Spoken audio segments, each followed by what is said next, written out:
Hi and welcome back to my channel. My name is Anne-Sophie. I'm a knitter based in Belgium and this is episode 8 of the Candid Knitting podcast.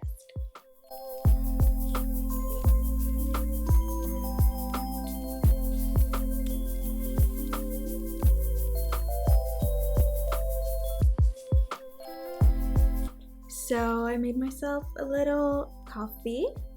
And we have quite a lot to get through today. It's been a while since I was able to sit down and chat to you guys about my knitting, at least like 4 or 5, maybe even 6 weeks. So I got up to a lot of knitting while also not making too much progress, so I think we're going to be fine. The worst part is going to be acquisitions, I think. If that doesn't interest you, it's going to be at the end of the video. I won't hate you if you skip that. I mean, that's fine. I have 2 finished objects and 1 new cast on, and then I made lots of progress on whips that I showed you in the last video as well. It's not like I've been getting an outrageous amount of things done. It's just been a bit hectic for me. I had wisdom tooth surgery, so all 4 of my wisdom teeth were taken out and I had a throat infection following the procedure, and I was out just for a couple of days. I did nothing but sleep, and I thought I was gonna get a lot of knitting done then, but I didn't. It's been quite busy at work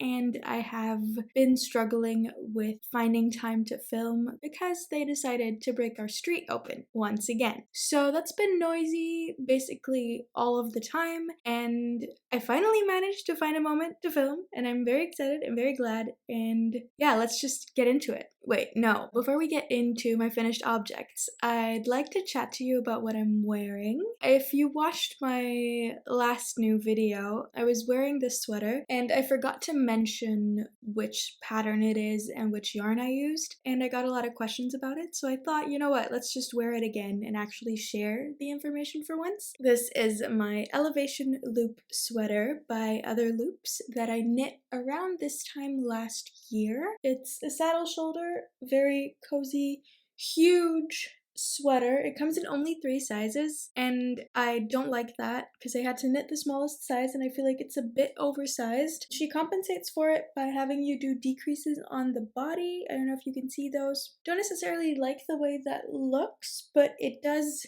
feel cozy on your body when you're wearing it, so I don't mind it too much, but I would, if I knit this again, finesse the pattern, try to knit a smaller version without the body decreases. Sleeves are very long and cozy with 2x2 ribbing, which I love, and the collar is 2x2 ribbing as well. I used one of my favorite yarns, filcolana petronilla, which is a DK weight 100% Peruvian wool, and I held it with Isogir silk mohair. The mohair is in the color 17 and the petronilla was in lavender gray, I think it's called. I'm obsessed with that color. I think it looks really cute, and the Isogir mohair is just that tad more vibrant, which makes it a little bit heathered, but absolutely stunning, and I think it looks especially good with my new hair. I'm gradually dyeing my hair a bit darker and growing out the blonde, and I asked my hairdresser last time to add like a bit of a purple tone into it. It's faded out a little bit by now, but like when it was first done, it was so purple. I love it. I love lavender gray. I think it's so cute. I dyed my hair lavender gray. I have my gray sweater, and my first finished object is also a pinkish lavender gray. So maybe we should start with that. Shortly after I filmed my last video, I finished a test knit for Cupid Knit, who previously was known as Strikkstudie, who is a Danish designer named Anna, and she created this stunning CAMPANULA tee, which I was so fortunate as to be able to test knit. It comes in 15 sizes. I knit the size 4, I believe, and it fits me really, really well. I love the way the yarn knits up too. It was the suggested yarn, which we received at a discount, so that's technically an ad. It's knit up on 2.5mm needles using bcgarn Summer in Cashmere, which is a 90% cotton and 10% cashmere yarn. It's like a sport weight, which is pretty good for the irregular ribbing of this tee because it looks really neat thanks to this yarn and the very small needle size. I absolutely adore this piece because of the saddle shoulder construction going into this contiguous sleeve. It's amazing. I think this is absolutely stunning. So you first increase for the sleeves and then you increase for the body at the bottom. It's gorgeous. It fits so well. I'm going to insert some b-roll of me wearing it where you might notice, and you might see this in other testers' versions as well, that the sleeve is a bit more open or a bit less fitting than the pattern is actually intended to be. This has been changed post-testing. So if you would knit this for yourself, don't look at how my sleeves fit because yours will be probably a bit better. Yeah, I love this. It's very thick and very warm, which makes it hard for me to find a perfect time to actually like wear it. Other than that, it's gorgeous, and when I do get a chance to wear it when the weather calls for it, I'm super duper super excited. Oh, I forgot to mention the color I used of the summer in cashmere is the color 3, which is called powder. I think it's so stunning and also looks cute with my new hair. Yay! What I like most about the pattern is these ruffled edges on the sleeves and on the neckline. There's, as you can probably see from how this falls, short rows at the back of the neck to make the fit better with the little mock neck turtleneck situation that you have going on. And you do a provisional cast on to make the ruffle afterwards with 2mm needles, which was a lot of work and not necessarily fun. Also on the sleeves, it's a bit more ruffly. You do more ruffles on the sleeves. It's a lot of work, I'm not gonna lie, and it's tiny needles that you use, but it's so worth it. And I deeply regret not making my tee a bit shorter and adding the ruffle at the bottom as well. I might actually go in and frog it like just like a centimeter or 2, like up to here, to add a ruffle and make it more cropped. Other testers did this, and I know I'm gonna hate myself for that decision if I decide to do it, but I'm gonna love the look of the finished object afterwards. So I might just go in and do that. I strongly recommend this pattern. I think it's a fun and engaging knit, and I don't believe it was as bad as I thought it would be to be doing irregular rib on 2.5mm needles for so long. Like, if you started knitting on the body and you need a quick win, you get to go into the sleeves, and those are finished so quickly because you don't really need to do a lot of knitting before you get to the end of the sleeve. And you have the option to include these pretty body decreases, which is really fun. Like, as soon as you start knitting on the body, it gets really mindless and nice, while at the same time the yoke was super engaging, like really fun to knit. You need to really like keep track of what kind of stitch you need to increase, whether it's a knit or a purl, and really follow the pattern quite well. And sometimes that's like just what you need in a pattern, and at the time of knitting this, that was exactly what I needed. And then when I got to the body, it was also exactly what I needed as like a little break after the yoke. I think it's just, in terms of process, a very well-balanced pattern to be knitting, or a well-balanced project, and I strongly recommend this to like literally everyone. So yeah, start this at the end of the winter so you can wear it in spring and we can all match in our Campanula tees. My next finished object is just like I had one in my last episode, a long-term languishing whip that I finished. This one has previously been discussed on my podcast. I was knitting it when I just started at the start of the year. I think I even started it in like episode 2 or something. Yeah, I finally finished it. It's a scarf. It's huge. It's just positively ginormous, but so cozy and warm. I knit it way too long because I didn't trust how long this would block, but I don't mind because I think it fits really well now. I'll insert some b-roll to show you a bit better. But so yeah, I cast this on with yarn that I got from a friend who knit a sweater. It was one of her first sweaters, and I was helping her pick out a yarn, and she needed a boucle, and she found this boucle at a knitting festival we went to last fall, like I think exactly a year ago. And I told her, oh, you're only gonna need like 1 strand of this. You're not gonna need 2 strands of boucle. And she didn't fully understand what I was telling her or what I meant with the gauge stuff, so she went ahead and stress bought like 11 balls or something just in case when she only needed and ended up needing half for her sweater because she's the kindest person in the world, and she was so thankful for me helping her at the start of her knitting journey. And just, yeah, I don't know, she's just the kindest person ever. She gifted me half of her balls, or like all of the ones she had left over. It's this katia komorebi yarn. It's become really hard to find, which is a pity because I'd love another scarf in this yarn. This is the color 70, and it's, wait, where are the specs? It's a 50% wool yarn, 25% cotton, 50% polyamide, and 10% mohair. It's super non-scratchy. It's like one of the softest, chunky boucle yarns I have ever used or felt or encountered in my lifetime. It looks like this. It's like a very, it's not necessarily like a curly boucle yarn. It's like a bit of a zigzag core with like huge amounts of fluff around it, which makes for a very nice, very, very nice fabric, as you can see. And like, it's perfect for a scarf because if you get stuck on something, which often happens with scarves, especially very long ones, you won't really notice. If there's like a little stitch that gets pulled or something gets stuck on the scarf, I just zhuzh it a little bit and don't notice afterwards, which is just great. I ended up ordering more yarn, so I used my friend's gorgeous gift to knit the scarf, which is the Berlin scarf by Paulastrickt, a German designer. And yeah, it's just basically a tube you knit on 7mm needles, so like a hugely relaxing knit. Very nice to knit on after like a long day of work while you're watching a series or something. And it has these double knitted tassels that you knit to a certain length. I knit it to pattern, but you can knit it however long or short you want to, or just omit them at all and just join down here. But I don't know, I love the look of these tassels. It looks like very on trend, very store-bought-ish, and I adore it. So I ended up needing more yarn than the 4 or 5 balls she gifted me. I don't remember exactly how many balls I had in the end, but I weighed this and it weighs 350 grams. So I'm assuming 7 balls of yarn went into this.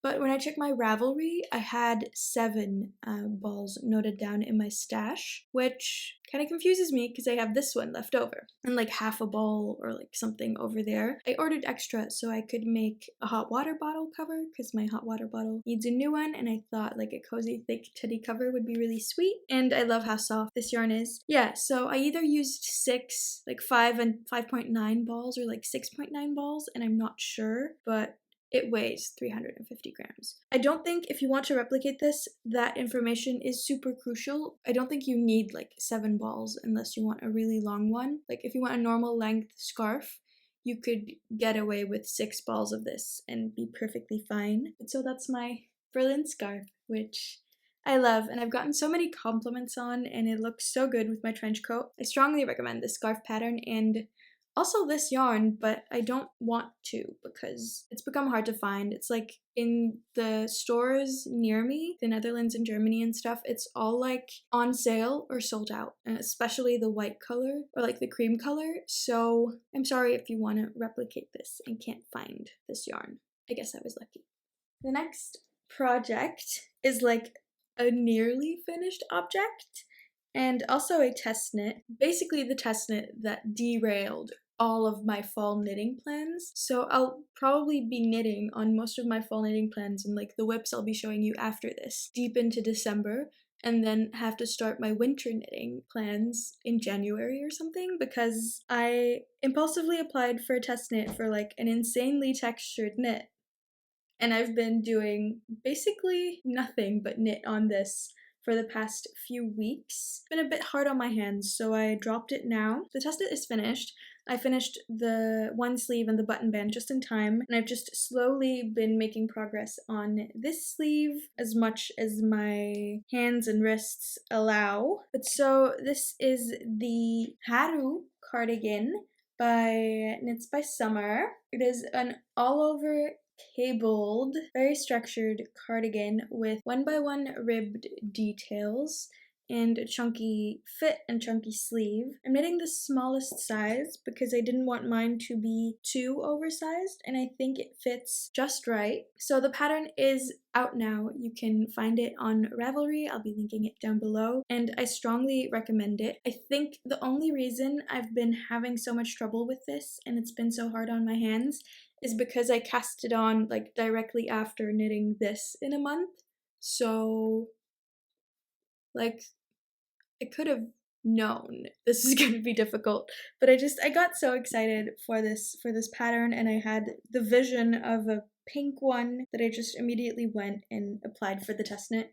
I thought I would never get picked, which is just super toxic to think about yourself and a great lesson for me. But yeah, I definitely don't regret casting this on and ruining my fall knitting plans, because honestly, I don't think it's ruined. I've had so much fun with this knit. At the start, and I think I talked about it in my last podcast as well, I was a bit like doubtful of whether it was the right choice to apply for this test knit or to test knit this garment, because I wasn't entirely sure about how it was going to fit me, because the back of the drop shoulder, the shoulder slope, is like really deep compared to some other cardigans and sweaters that I've knit before, and I wasn't entirely sure how that was going to fit me or how that was going to look. So far, unblocked, I take back any doubts I might have had before, because it fits really well and very comfortably, and I can't wait to see what it looks like once it's blocked. I hope it doesn't stretch horizontally too much. We'll see. I'll keep you posted on that in my next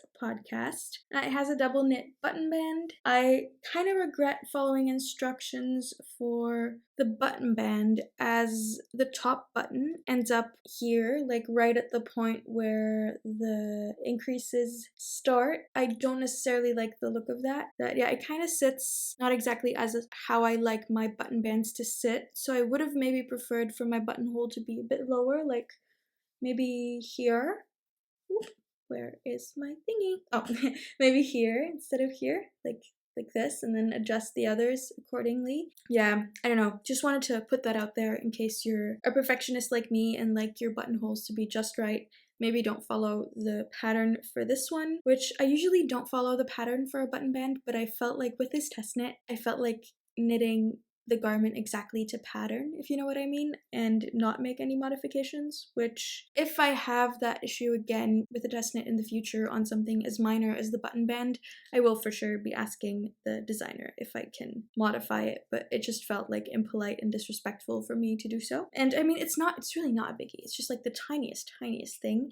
Probably won't be wearing this cardigan closed anyway, so you know, it doesn't really matter that much, but I just thought I'd put that out there. The pattern is also like, it takes a long time, but it's so highly addictive. It's like a repeat of 4 rows, and you just want to keep going, because every time you make progress and you're like, oh, I'm another repeat in, so that's like 1 repeat closer to the finish line, and you want to keep going, especially on the sleeves. It's not good for your wrists to be wanting to knit on it for long periods of time, but the addictive nature of the stitch pattern makes it like a more feasible textured knit for me. I don't know. I felt like I can get through this quite quickly, whereas like my Agnieszka cardigan, which is brioche, is just lying around, partly because I'm knitting on this, but also partly because it's like not entertaining or addictive enough, I think, of a stitch pattern. So strongly recommend this guy. I'm using my Like needles, and I have my cute little red heart stitch marker to match the pink yarn, which is adorable. The yarn I'm using is looking really cool with the stitch pattern. It's like a bit heathered. I'm using Holst garn Supersoft in the color Sweet Pea. It's a cool toned grayed out pink with some like beautiful warm heathering, and I'm not sure whether I would consider this like a neutral or like a more warm yarn. I feel like it's cool and warm at the same time, and I think it's going to look really nice with the rest of my wardrobe and my features. So I'm excited about that. I got this alpaca, holst garn titicaca, to hold with it as a mohair substitute. This is a typical 100% alpaca yarn where you get 400 meters per 50 grams. It's like, for many people, less scratchy than a mohair. It's very, very soft. And it's also like way cheaper. I'm not sure I'll be 100% sold on this because for now it feels really scratchy to me, although that might also be the super soft yarn instead of the alpaca, because what makes the super soft so nice and so perfect for like a cabled knit like this is that it's quite like, I don't know if you can see this, but like with how it's acting and stuff, it's very waxy. They use the spinning oil or spinning wax that you wash out with blocking and that makes it soft afterwards, but for now it makes it like really stiff and a bit rough. But that makes it really good for knitting cables, especially 4-stitch cables, because then you don't really need a cable needle. You can just drop 2 stitches at a time and then it makes it go like a lot smoother. So yeah, I'm very excited about the yarn choice. I'm hyped to see how it blocks and how it feels on my skin, because I like purposefully chose a cardigan and a v-neck because I'm a bit sensitive to things like alpaca and scratchy yarns. So we'll see how that itch factor goes. I bought some buttons for the cardigan, which I don't like. So I got pink buttons and I couldn't find them to get ready for the podcast, but they're somewhere in my home, and I'll insert some pictures or b-roll to show you. They're like too pink, I feel, for the garment, and really too much like on this side of the pink tone compared to this pink tone. I don't know, I feel like it doesn't fit the vibe, it doesn't fit the color of the garment, so I'm just gonna finish the cardigan, block it, go to a fabric store near my place where they have like a huge cabinet full of buttons that are color coded, and I'm gonna try and find like a cute gray button or a blush light pink button that does fit the tone of my garment. Next whip I made a lot of progress on is my partner's HANSTHOLM sweater that I'm knitting for him. Last time you saw this, I was kind of frustrated because I'd finished the yoke and it was like way too undeep. My partner is tiny and petite and everything, but not petite enough for how this sweater was looking. This looked like it was made for a child, and when he tried it on, the width was perfect, but the yoke was so undeep that it was like here, like basically choking his armpit, or however you want to put that.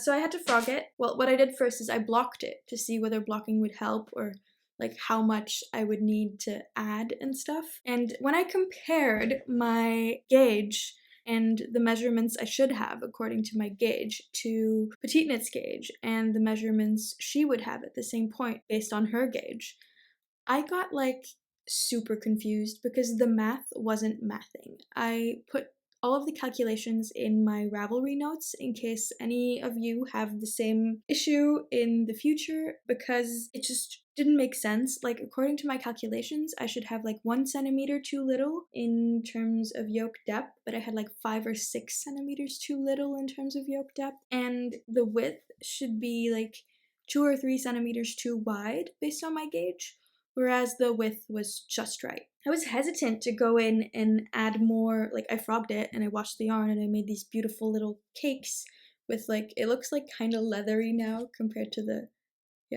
basic ball. But so I was a bit hesitant to just deepen the raglan because I didn't want the sweater to be too wide either. And so I started increasing every 3 rows instead of every 2 rows at one point.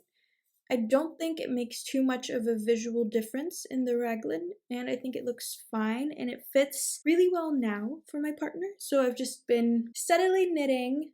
I think once I finish this ball of the frogged yarn, because I had 2 cakes of the frogged yarn. I frogged like at least 100 grams. But yeah, once I finish this one, I think I'm gonna start knitting on the sleeves, and then it's gonna go by really fast. I think that's the nice thing about knitting like these textured garments.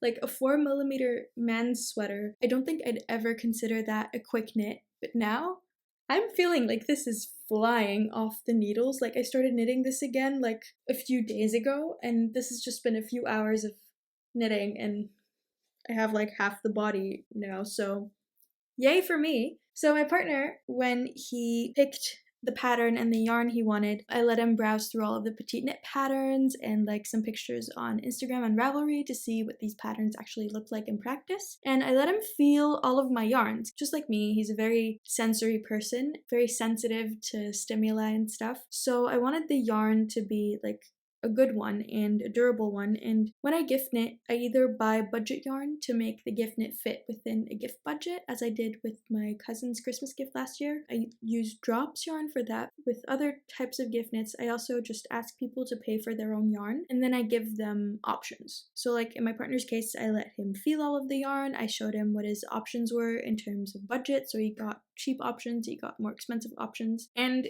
he's so bougie.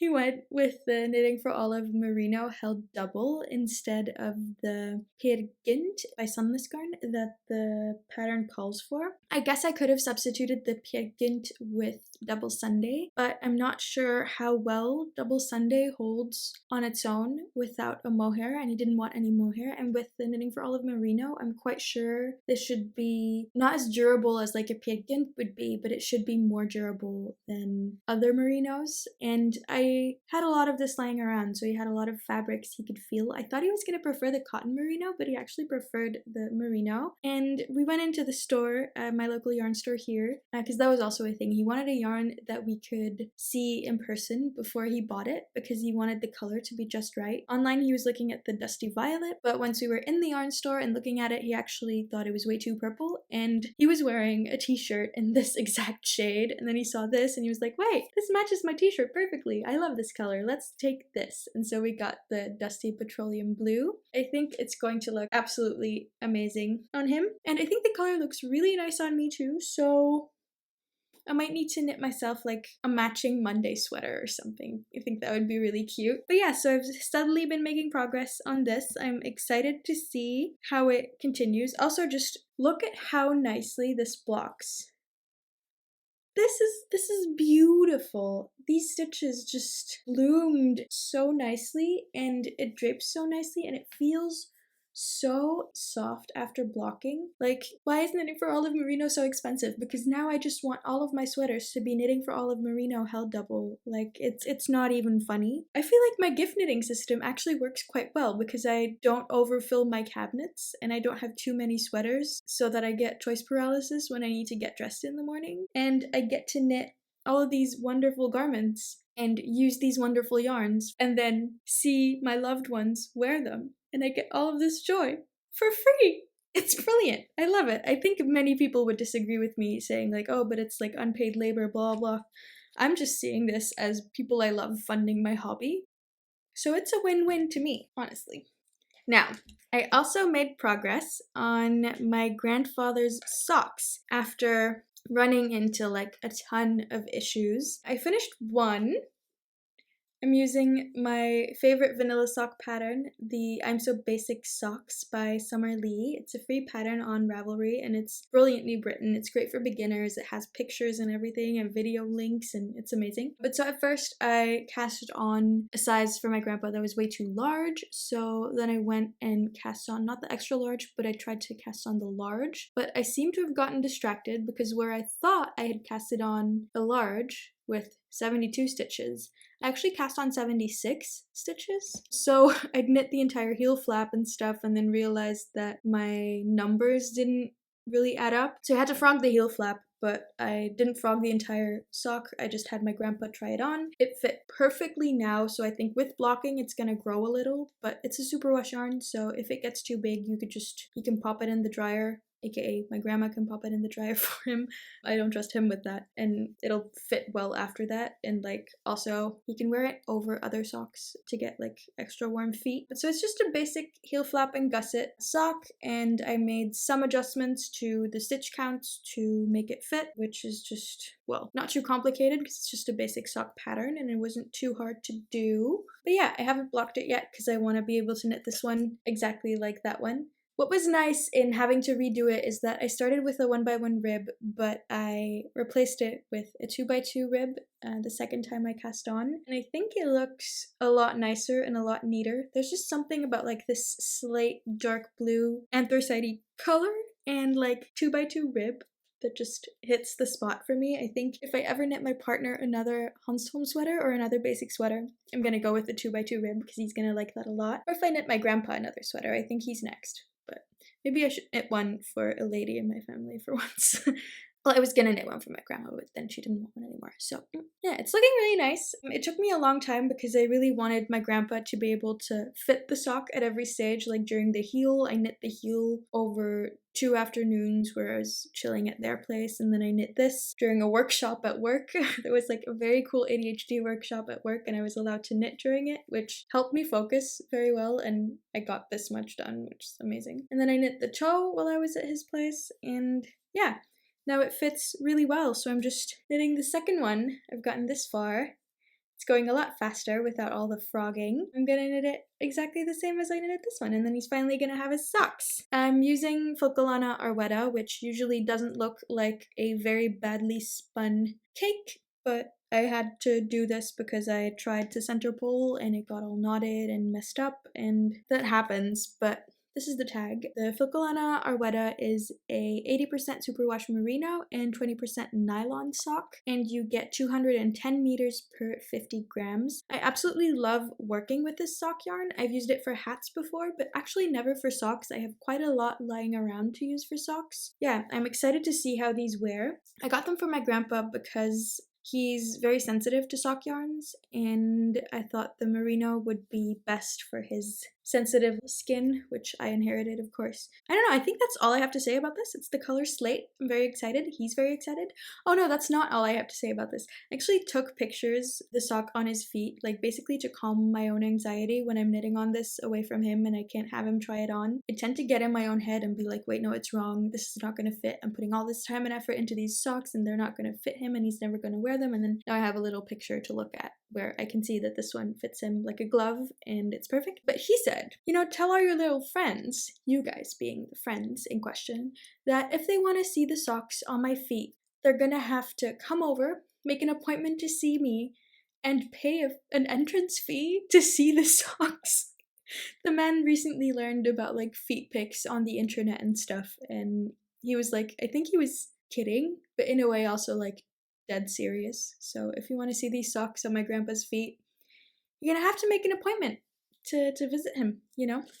He's a fun dude. My grandma will make coffee. It'll be a cozy little day out. So that's all for the whips I had going. Now I cast something on as well for my fall knitting plans with drops Flora that I had in stash in the color 5 and knitting for Olive soft silk mohair that I got in the discontinued color slate gray. I got this last fall and didn't get around to knitting it. I got into a little crisis and my hands started hurting and everything was going wrong with all my projects.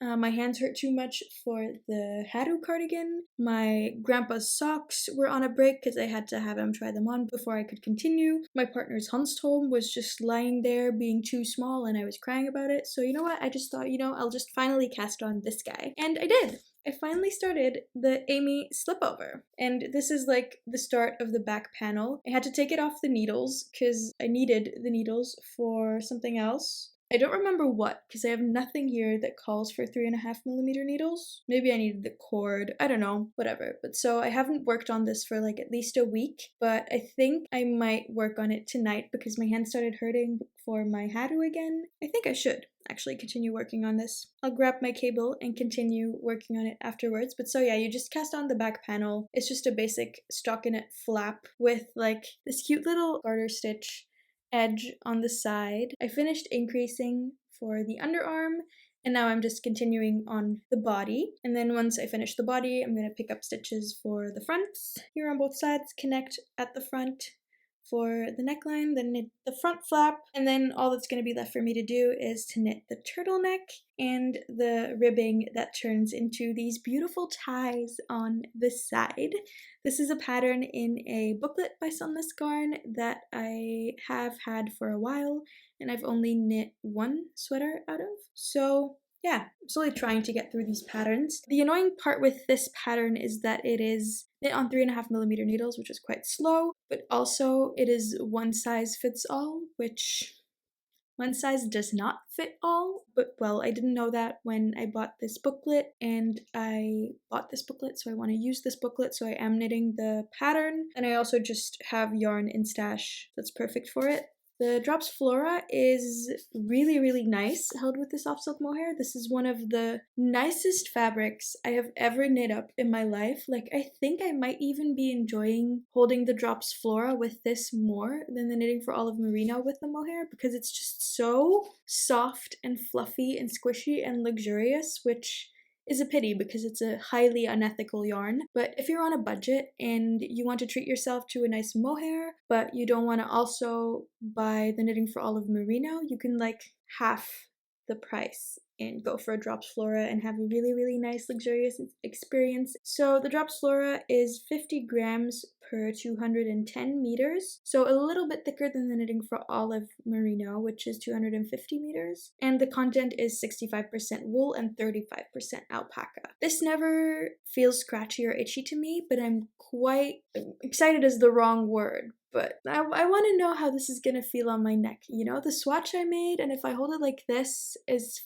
fine, but it's not the same as having like a really chunky folded turtleneck in a fabric, so I hope this fabric isn't going to be itchy to me, and if it is, I'm just gonna have to wear it over top of another turtleneck. I have a merino turtleneck from Uniqlo, which is basically the same color and would look really good underneath this. So also what I like about these, this is like not a perfect color match because this is quite heathered and neutral in tone, and this is like more of a bluish slate gray, but yeah, well, it's called slate gray, so perfect. But yeah, it does work together really, really nicely and look like a really nice color that's gonna look cute on me. I feel like anthracite slatey colors are like perfect for me as like a black substitute, because black is really because black is a bit too harsh for my features sometimes. But yeah.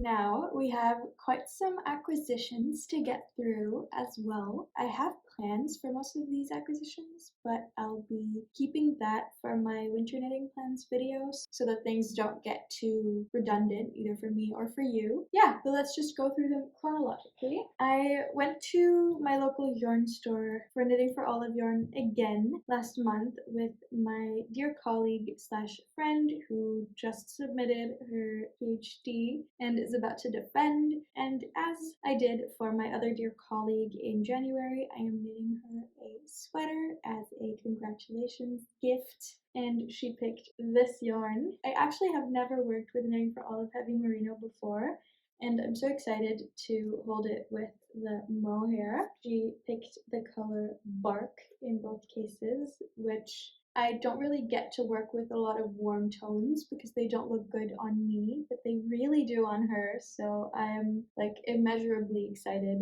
for this knit. And it's gonna go so quick because it calls for 6mm needles. This is my swatch on 6mm needles, a bit drapey and a bit too loose. So I made another one on 5.5mm needles, and yeah, that one is actually perfect.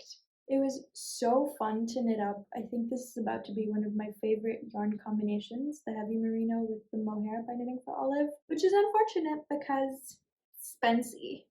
But yeah, it's so nice. This is going to be such a good sweater. Knitting for Olive soft silk mohair, I didn't say earlier, it's 70% mohair and 30% silk.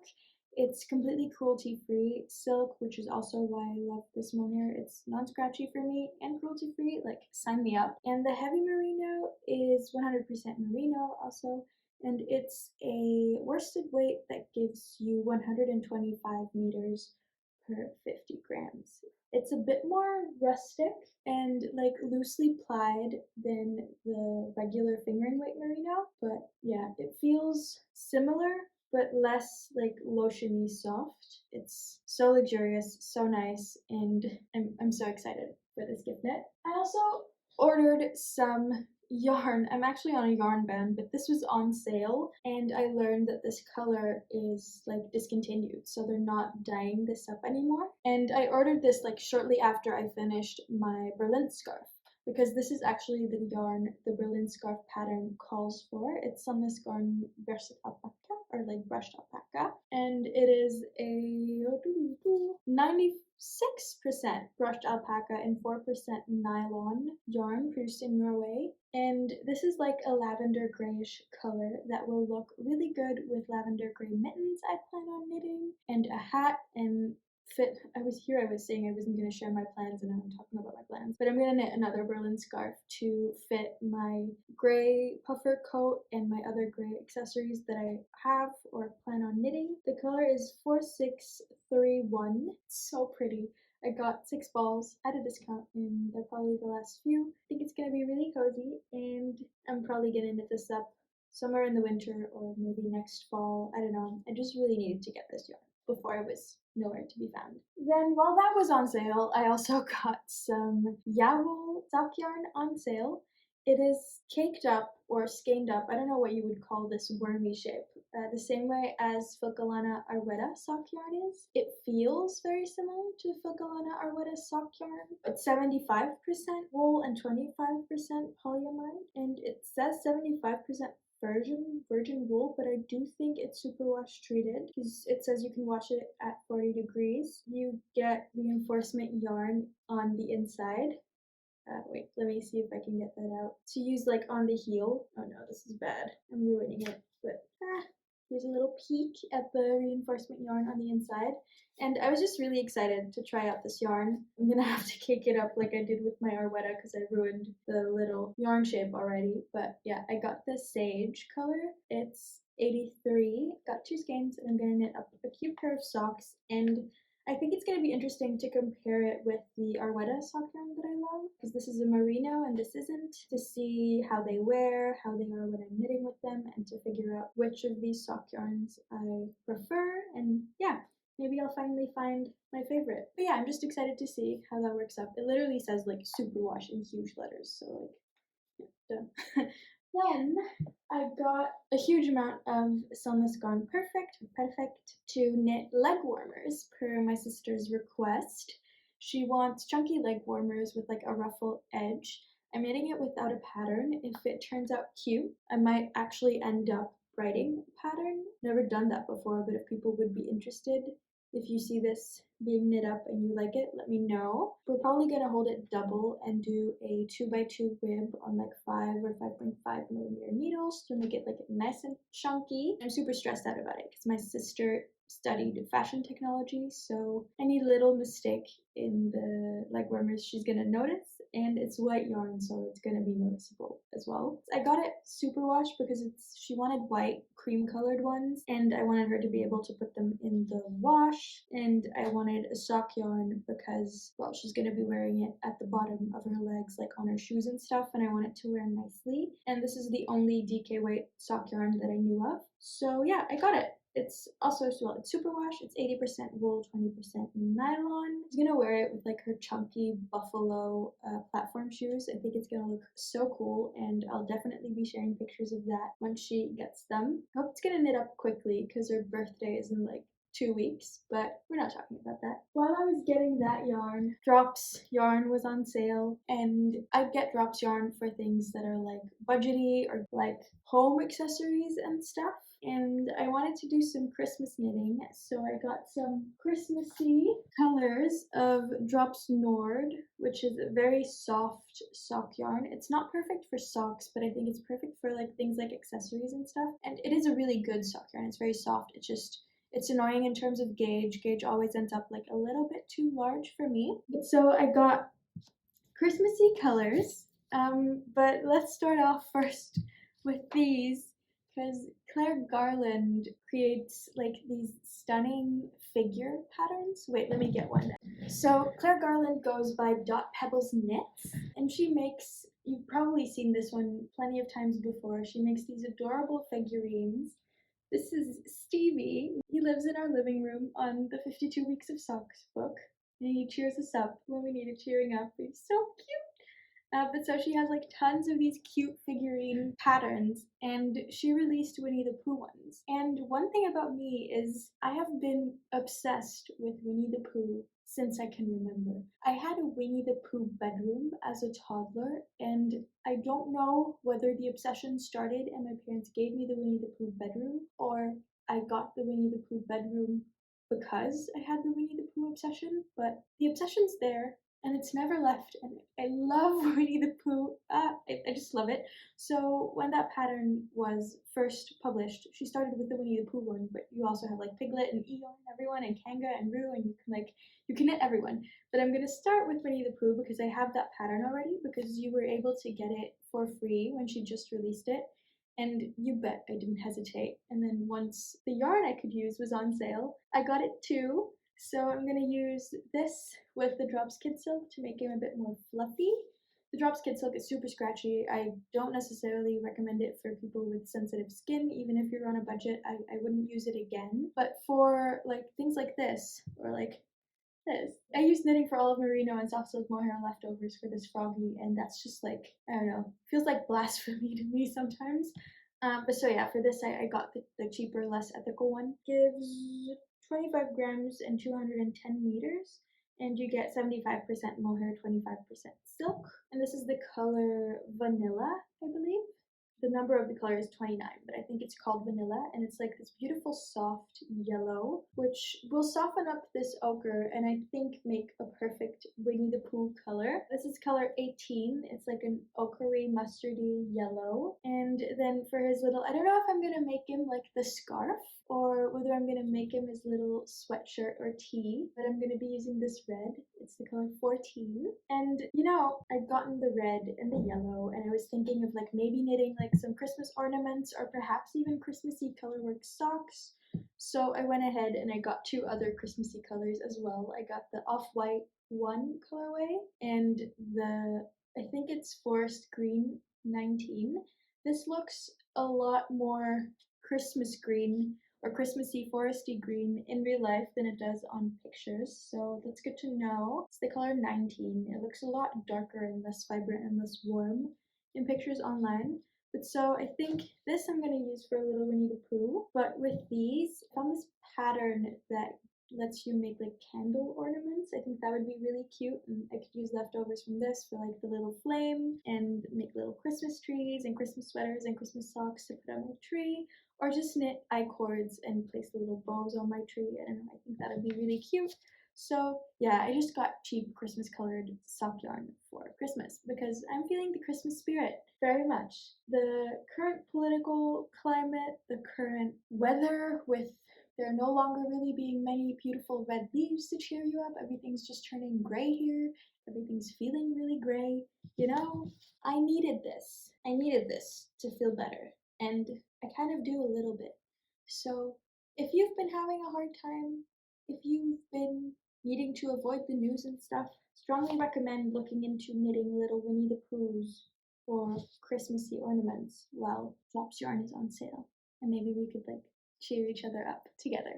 Now, I think that's all for today. I'm gonna try and catch up with you soon because I'll probably have finished object again relatively soon with the rate at which I've been knitting, and hopefully also new cast-ons. Thanks for sticking with me to the end of this video. I hope you have a wonderful rest of your day, and I'll see you in my next video.